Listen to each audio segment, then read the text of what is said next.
Hello everyone and welcome to day 261 of Project 365. Hopefully today will be the last fucking time I'm gonna talk about guns. I am sick of them. I want to burn all the people who continuously jam this whole bullshit about me trying to take away Second Amendment rights or me suggesting the removal of Second Amendment rights. And I need those people to stop jamming this shit down my throat. So, I think I've developed a somewhat efficient compromise.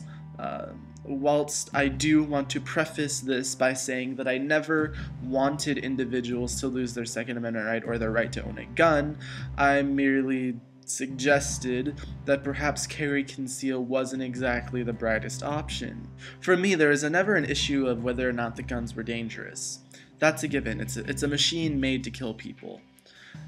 That being said, carry conceal scares me not because of the immediate threat that it poses, because it doesn't really pose one. If someone is logical and intelligent enough and knows how to operate the gun and isn't batshit crazy, odds are things won't happen. However, there is the potential risk that scared me. That is because at any moment, any person can snap. And so because of that, I do have a few regulations and things like that I will suggest, but let me just delve into this further. There is an inherent potential risk at someone being able to carry a gun at will. You can't deny that. By the sheer fact that this gun is a machine used to kill people or to severely injure people or animals, that in itself has an inherent risk, and the fact that someone is carrying this around with them in itself has an inherent risk and an inherent potential dangerousness to it. If you're denying that, then you're really not appreciating the true dangerousness of a gun. Now, I'm well aware my insecurity about guns stems from the fact that I saw my best friend shot down in a drive-by. And because of that, I've always been weary of guns. But now that I've gone through and I've learned a decent amount about them, and I've also learned a decent amount about the permit process and a decent amount about the registration process, I do have some concerns, and I do have some suggestions to perhaps promote a more general safety for all of the individuals around us. So, first of all, for those of you who are unaware, the only time you ever have to take a psychiatric exam is when you're renewing your license or when you're first applying to get said license. Now, that scares me because a lot of things can happen in a year. And so what I'm suggesting is, originally I suggested constant psychiatric evaluation. I realize that is ridiculous and unsustainable. It would be way too expensive. So instead I offer this.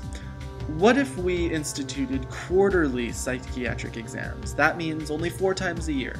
And then one of those times can be when you're renewing the license. I think that a 3-month period is more regular than annually.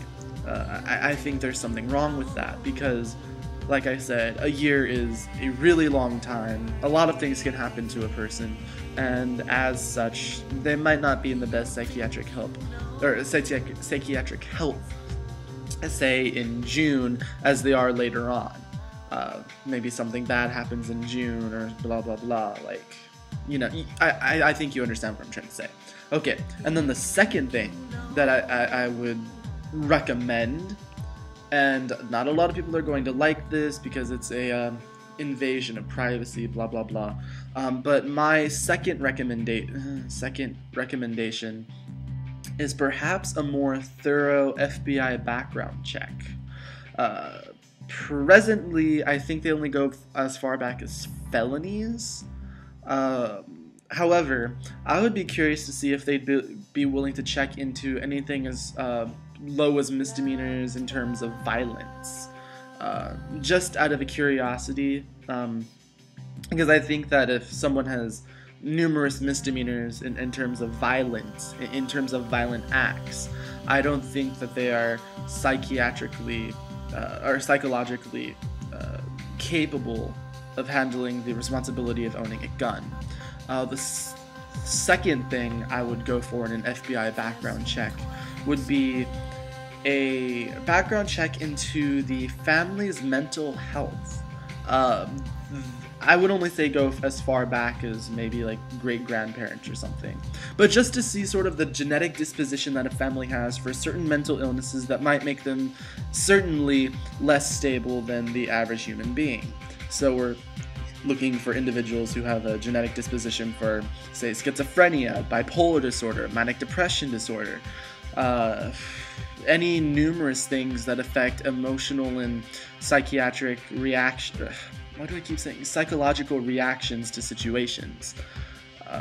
I think this would at least make sure that people we're giving guns to don't have a genetic disposition to be batshit crazy. Just what I'm thinking. So hopefully these are certainly more agreeable. And I do apologize for my previous videos. They were done out of ignorance and out of haste.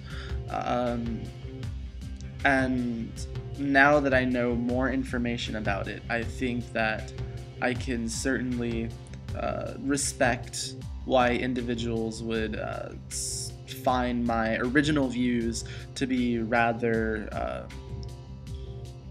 non-conducive to the actual Bill of Rights, or non-conducive to the natural rights, or to the rights that we have as Americans. That was so awkwardly worded. So yeah, that's it for today, guys. Question for today is, what do you prefer more, rain or snow? Sorry, it has nothing to do with the video, but I'm not sure if you guys had a lot of things you'd want to talk about guns. It's just I'm getting sick of these people. I'm actually gonna link this video in my other videos and make it like a humongoid annotation so people realize, oh hey, I should go watch that video instead of listening to this older video, because I'm just getting sick and tired of all the PMs and all the comments and all the hate. Okay, so that's it for today, guys. I'll see you guys tomorrow. Bye.